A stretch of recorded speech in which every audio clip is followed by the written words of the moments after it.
আৰু বিজেপিলৈ গ'ল অগপৰ প্ৰাক্তন বিধায়ক ভূপেন ৰায়। বাজপেয়ী ভৱনত আনুষ্ঠানিকভাৱে যোগদান কৰিলে ভূপেন ৰায়ে।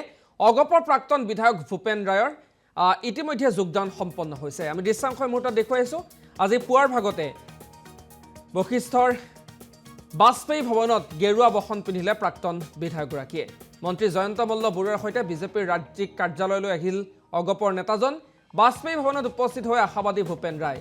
দণ্ডি সোণোৱাল আৰু প্ৰাক্তন আছু নেতা ৰাণা সোণাৰেও পিন্ধিলে গেৰুৱা বসন। বিজেপিৰ ৰাজ্যিক সভাপতি দিলীপ শইকীয়াৰ উপস্থিতিত যোগদান কৰে দলটোত। উপস্থিত থাকে সাংসদ প্ৰদান বৰুৱা আৰু মন্ত্ৰী জয়ন্ত মল্ল বৰুৱা। আৰু অগপৰ পৰা বিজেপিলৈ আহিল এগৰাকী ভূপেন ৰায় আৰু বিজেপিৰ পৰা অগপলৈ গ'ল প্ৰকাশ দাস। অৰ্থাৎ আজিৰ দিনটোত ৰাজ্যৰ এই দুই ৰাজনৈতিক দলৰ ক্ষেত্ৰত দেখিবলৈ পোৱা গ'ল ব্যাপক সাল সলনি।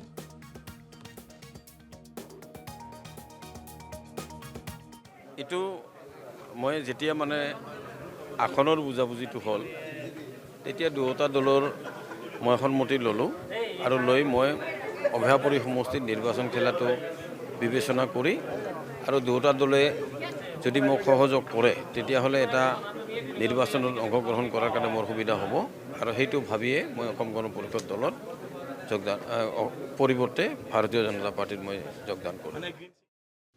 আৰু বিজেপিলৈ গ'ল অগপৰ প্ৰাক্তন বিধায়ক ভূপেন ৰায়। বাজপেয়ী ভৱনত আনুষ্ঠানিকভাৱে যোগদান কৰিলে ভূপেন ৰায়ে। অগপৰ প্ৰাক্তন বিধায়ক ভূপেন ৰায়ৰ ইতিমধ্যে যোগদান সম্পন্ন হৈছে। আমি দৃশ্যাংশ মুহূৰ্তত দেখুৱাই আছোঁ। আজি পুৱাৰ ভাগতে বশিষ্ঠৰ বাজপেয়ী ভৱনত গেৰুৱা বসন পিন্ধিলে প্ৰাক্তন বিধায়কগৰাকীয়ে। মন্ত্ৰী জয়ন্ত মল্ল বৰুৱাৰ সৈতে বিজেপিৰ ৰাজ্যিক কাৰ্যালয়লৈ আহিল অগপৰ নেতাজন। বাজপেয়ী ভৱনত উপস্থিত হৈ আশাবাদী ভূপেন ৰায়। দণ্ডি সোণোৱাল আৰু প্ৰাক্তন আছু নেতা ৰাণা সোণাৰেও পিন্ধিলে গেৰুৱা বসন। বিজেপিৰ ৰাজ্যিক সভাপতি দিলীপ শইকীয়াৰ উপস্থিতিত যোগদান কৰে দলটোত। উপস্থিত থাকে সাংসদ প্ৰদান বৰুৱা আৰু মন্ত্ৰী জয়ন্ত মল্ল বৰুৱা। আৰু অগপৰ পৰা বিজেপিলৈ আহিল এগৰাকী ভূপেন ৰায় আৰু বিজেপিৰ পৰা অগপলৈ গ'ল প্ৰকাশ দাস। অৰ্থাৎ আজিৰ দিনটোত ৰাজ্যৰ এই দুই ৰাজনৈতিক দলৰ ক্ষেত্ৰত দেখিবলৈ পোৱা গ'ল ব্যাপক সাল সলনি।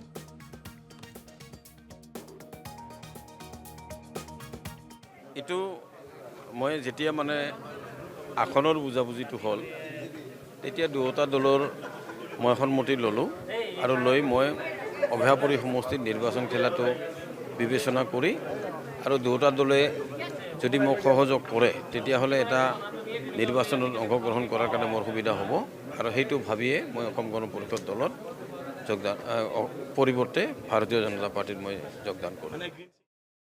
আৰু বিজেপিলৈ গ'ল অগপৰ প্ৰাক্তন বিধায়ক ভূপেন ৰায়।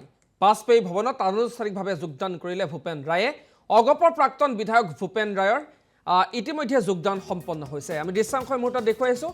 আজি পুৱাৰ ভাগতে বশিষ্ঠৰ বাজপেয়ী ভৱনত গেৰুৱা বসন পিন্ধিলে প্ৰাক্তন বিধায়কগৰাকীয়ে। মন্ত্ৰী জয়ন্ত মল্ল বৰুৱাৰ সৈতে বিজেপিৰ ৰাজ্যিক কাৰ্যালয়লৈ আহিল অগপৰ নেতাজন। বাজপেয়ী ভৱনত উপস্থিত হৈ আশাবাদী ভূপেন ৰায়। দণ্ডি সোণোৱাল আৰু প্ৰাক্তন আছু নেতা ৰাণা সোণাৰেও পিন্ধিলে গেৰুৱা বসন। বিজেপিৰ ৰাজ্যিক সভাপতি দিলীপ শইকীয়াৰ উপস্থিতিত যোগদান কৰে দলটোত।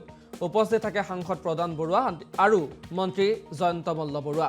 আৰু অগপৰ পৰা বিজেপিলৈ আহিল এগৰাকী ভূপেন ৰায় আৰু বিজেপিৰ পৰা অগপলৈ গ'ল প্ৰকাশ দাস। অৰ্থাৎ আজিৰ দিনটোত ৰাজ্যৰ এই দুই ৰাজনৈতিক দলৰ ক্ষেত্ৰত দেখিবলৈ পোৱা গ'ল ব্যাপক সাল সলনি।